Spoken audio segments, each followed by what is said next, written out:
Hi, this is Amy Kochek from Your Story Writing Services, and today I want to talk to you about with great risks come great rewards. And I want to share a piece of my story with you. So I remember when I was in the 10th grade and we were having an assembly and a motivational speaker was there.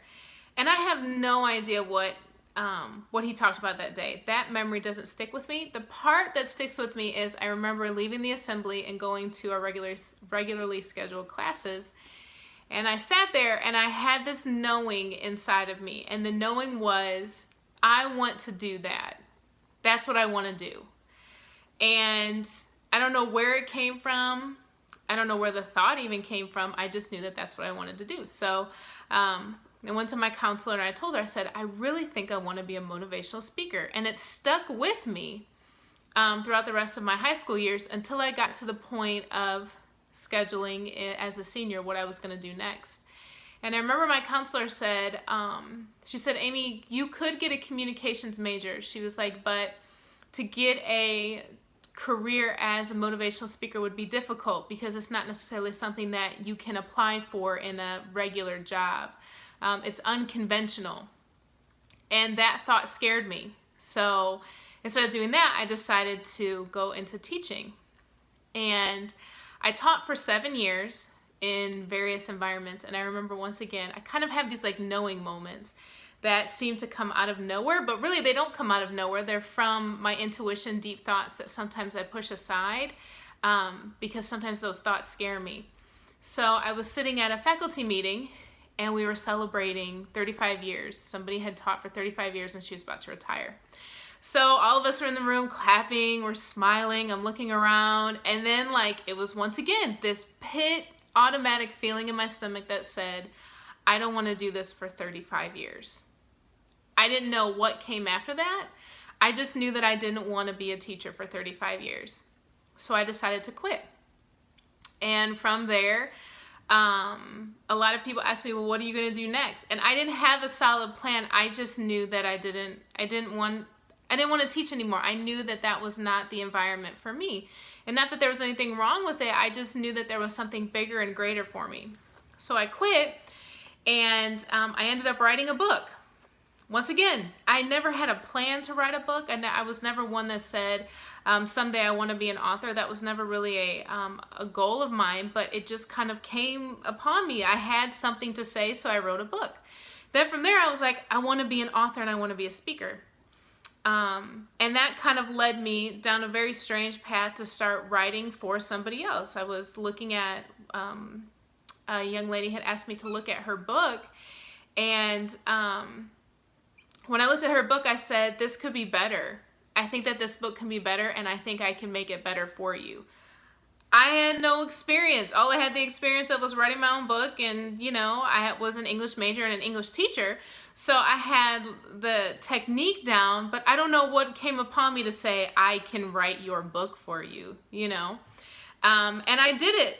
And I did a great job. And then from there, I realized I was really good at helping people take their stories, take what they want to say, organize it, articulate it in their voice, but yet I'm writing it. And that's kind of how ghostwriting came about. And even before I became a professional ghostwriter and a professional writer, I was living in Tennessee, and I was another one of my moments of, I don't know what comes next, but I just know that this isn't it moments. And I randomly saw on Facebook that there was this job opening in Florida that I wasn't necessarily qualified for, but I had a deep knowing. I just knew this was my job. This was what was meant to come next. So I contacted the guys and I said, hey, this is my job. I think this is for me. And they said, can you come next week? And I said, yeah, let me pack up my car and I'll be there. So for the last 4 to 5 years of my life, I've been taking one risk after another. And when I take the risk, there's this automatic panic in my stomach that says, what are you doing? And even in the midst of it, what are you doing? But coming out on the other side of it is always great rewards. So I want to talk to you today because a lot of times there's discontentment with our current situations. We have a lot of complaints, what we wish could be better, what we wish we could do. I have a lot of people tell me, I wish I could do that, or I've always wanted to do this, or I've always wanted to do that. And then following that is the but this statement or but that statement. And not to disqualify what they're saying, because a lot of times there are valid reasons as to why you might not be pursuing whatever it is that you really truly desire. But at the end of the day, that shouldn't stop you from taking great risks. I encourage you to take great risks. It's scary, and the end result and the process is really never laid out for you. It's kind of like a walking blindly type of journey. But I want to share with you a few things that you need to do if you're going to take a great risk. So the first thing is obviously decide to take the risk. Stop making excuses, stop wishing it, stop dreaming it, and just decide, I'm going to do it. I'm going to take the jump and I'm going to take the plunge. The second thing that you need to do is prepare yourself. And what I mean by that is everybody is not going to approve. It's a very scary thing to go from something that's predictable and applauded to something that almost seems crazy. You know, when I told people I want to leave the teaching position, which is a decent salary, job security, you're doing something that is making a difference. It's a very respected career. And when I said I want to leave that, and my answer is to what? I said, I don't know. I think I want to be an author. I think I want to be a speaker. And then I changed what I wanted to do many times. And my journey led me down crazy paths. And, you know, I've had financial situations, and I've had to move out of apartments and live with other people and live out of a storage space. It hasn't been easy. So there's been some people in my life, especially people that I respect and I value their opinion, who have, pretty much thought, you're crazy. I don't agree with what you're doing. But I knew that what I was doing was right for me. Even if they didn't agree, I knew that it was a part of my journey. So what I mean by prepare yourself is everybody's not going to approve, and everybody's not going to give you a standing ovation. There's some people that are going to say, that is a stupid idea, or that doesn't make sense. And you have to be okay with that. You have to be resolute and believe that even if everybody doesn't agree, that's okay. Which brings me to the third thing. The third thing is you must get a circle of support. Sometimes support is going to look really different, because the people that you thought would support you and the people that you thought would be in your cheering corner disappear when you take some of the big risks in your life. And once again, that's okay, but be open for support, because you're going to need it. And here's one of the most interesting things. Sometimes the only support that you will have in your life is you. Sometimes when you're looking for other people to say, I'm really proud of you for doing that, silence. Nobody's going to be saying it. I started journaling at one point in my journey, and I'm not like a huge journaler, especially because I was usually told that you need to journal. Anytime I'm told like you need to or you have to, I don't know, it could be the rebellious side of me, and I just think I don't want to. So I've only started journaling times when I really feel like I have something to say. So I do these things in my journal sometimes, and when I'm writing about my day, I'll always write what I am proud of myself for doing. Because for years I was waiting for people. I even had specific people that I'm waiting, like, okay, once I do this, then they're going to be proud of me. Once I achieve this, then they're going to say, Amy, you did it. I'm proud of you.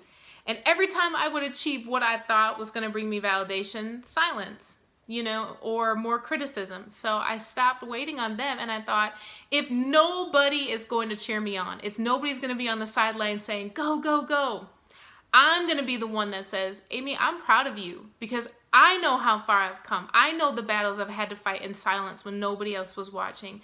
I know what I've had to overcome. I know what insecurities I've had to conquer. So I'm proud of myself. So sometimes I have to remind myself, I'm proud of you, Amy. So even in your circle of support, the number one place of support should be yourself, should come from inside. So make sure that you have a place of support. The next thing is have a plan. Now, I know that I said when I quit, I was like, well, I don't know what I'm going to do, which I didn't. But at the same time, I had a plan to continue to make income because I knew that I needed to make income. So even though I quit teaching, I still utilized the skills that I had, and I subbed and I tutored, and I've continued to tutor throughout my journey. First of all, because I love tutoring. But second of all, it is a nice little cushion that I can still kind of make my own schedule and make money at the same time to support my dreams. So in lean seasons of my business or lean seasons of my pursuits, I still have something to fall back on. So make some kind of plan, take the risk, but also figure out, well, how am I going to navigate this? How am I going to make some form of income? And if I want, wherever I'm going, like if you want to be an author, you want to be a speaker, you want to own your own business, or you want to do something huge in your life, have some type of plan. It doesn't have to be, succinctly specific, but have some type of plan. And the last thing is share your story. There's nothing more encouraging about taking a risk than hearing somebody else has done the same and listening to their journey. I know for me, some of the most encouraging times of my life have been when I've shared my story with other people, and they've said, oh, I did something similar, and we vibe back and forth and share our stories, and I'm encouraged because I'm thinking I'm not the only one.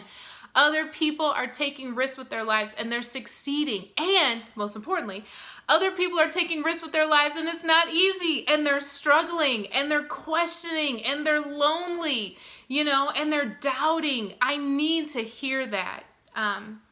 So make sure that you share your story. And I want to talk about not just sharing your story verbally, but share your story in writing, whether that be in blogs, whether that be in an ebook, whether that be in an actual book. Share your story and use it as leverage in whatever you're doing, whatever business you're doing. I don't care what your business is. I don't care if you're a hairdresser. Write your story, write it in a book, and sell it to your clients. Sell it to anyone that will hear. Because really, the thing that makes us so human and makes humanity so worth connecting to are our stories, are what we've overcome in our lives, our responses to what has happened in our lives. So share your story. Don't be afraid to share your story. And one more thing before I finish, make sure that the risk that you're taking with your life is the risk that you need to take. I remember I got a Facebook message from this one lady, and she was telling me, she was asking me questions about taking risks. She was like, I've been listening to a lot of things online, and a lot of people have been talking about leave your 9-to-5 and, pursue your own dreams. And she was like, and I did it. And she said, and it just wasn't for me. Like, she said, I like the security of my 9-to-5. I like being paid every 2 weeks. And there's nothing wrong with that. Everyone can't decide tomorrow, I want to be an entrepreneur. Let me leave my 9-to-5. Some people aren't built like that. Some people's personalities aren't built like that. And that's okay. Whatever risk you're taking, don't just take a risk for risk's sake, because it's the in thing to do and because it's the trending thing to do.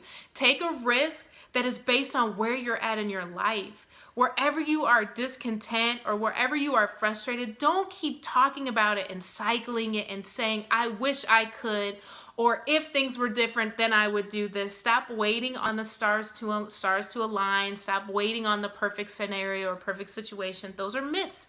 It never happens.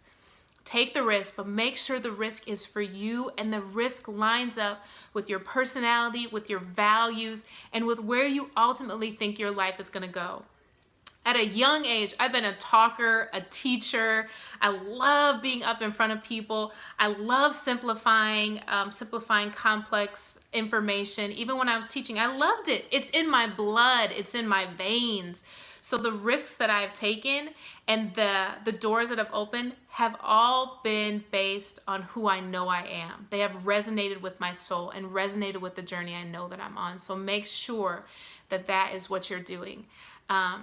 Thank you so much for watching. Please like, share, subscribe to this page. Connect with me on Facebook, Instagram. Go to my website, www.writewellwithus.com. Talk to me about your story. If you want to share your story and you're not sure where to start, talk to me, email me. Let's set up a call. Let's sit down and chat. Because your story is the most important and vital aspect of your life. It is the greatest thing that you possess. So use it to bless you and to heal you and to bring progress to your life, and then share it with the world so that the world can heal. See you guys later.